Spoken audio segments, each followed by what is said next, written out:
প্রিয় বন্ধুরা, আমার স্কিনের উপরে দেখো কিভাবে নির্মমভাবে এই কাজগুলো করে। এদের বয়সই কত। প্রিয় ভাইয়েরা আমার, তোমাদের কাছে আমি একটা অনুরোধ করি, হাতে পায়ে ধরি, তোমরা এই নিষ্পাপ শিশুদের সাথে এইভাবে নির্যাতন করো না। তোমাদের ঘরেও তো মা বোন আছে। বাবার আর্তনাদ, গরিব অসহায় বাবার আর্তনাদ। আমি খুব ক্লান্ত, পরিশ্রান্ত। আমি একটা গরিব দরিদ্র সন্তানের বাবা, অসহায় এক বাবা। আমার আত্মনাদ। আসামের জবানবন্দি দিয়েছে। ধর্ষণ ও হত্যাকাণ্ডের দেখতে শিকার থাকো। শিশুটির পাশের ফ্ল্যাটের ভাড়াটে ও মূল আসামি সোহেল রানা পুলিশের কাছে যে স্বীকারোক্তিমূলক জবানবন্দি দিয়েছে তার কপি এসেছে চ্যানেল 24-এর হাতে, যেখানে সে দিয়েছে লোমহর্ষক বর্ণনা। আসামি সোহেল বলছে, মঙ্গলবার সকাল 9:30টার দিকে ঘরে ডেকে নেওয়ার পর শিশুটিকে বাথরুমে নেয় সে। চিৎকার করলে মুখে কাপড় দিয়ে ধর্ষণ করে।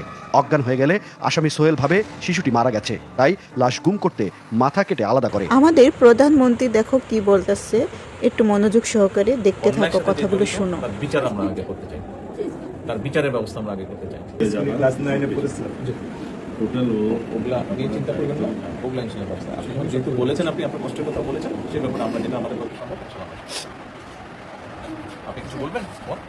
না, আমার সঙ্গে যেটাই বলছে এটা আমার চাওয়া। স্যার, আপনি আমাদেরকে একটু মেহরবানি করে আমাদের খেয়াল রাখবেন, মেহরবানি করে দেন। আমরা প্রথমে সবচেয়ে আগে যেটা এই মুহূর্তে আমরা করতে চাই সেটা হচ্ছে যে এই অন্যায়ের সাথে যে জড়িত তার বিচার আমরা আগে করতে চাই, জি স্যার, তার বিচারের ব্যবস্থা আমরা আগে করতে চাই। জি স্যার, এইটা আমরা আগে প্রথমে করতে চাই। জি স্যার। আপনাদেরকে শক্ত থাকতে হবে, ধৈর্য দিতে হবে, ওর দিকে তাকে শক্ত থাকতে হবে।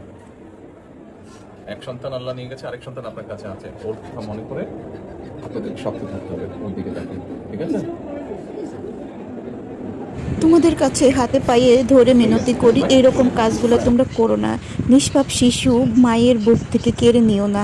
অবশ্যই ভালো লাগলে ভিডিওটা প্লিজ একটু শেয়ার করে সকল বন্ধুদেরকে একটু জানানোর সুযোগটা করে দিবেন, যাতে সকল ভাইদের বলতেছি এরকম কাজ থেকে যেন বিরত থাকে। অনুরোধ রইল। আল্লাহ আছে, আল্লাহ সব দেখতেছে।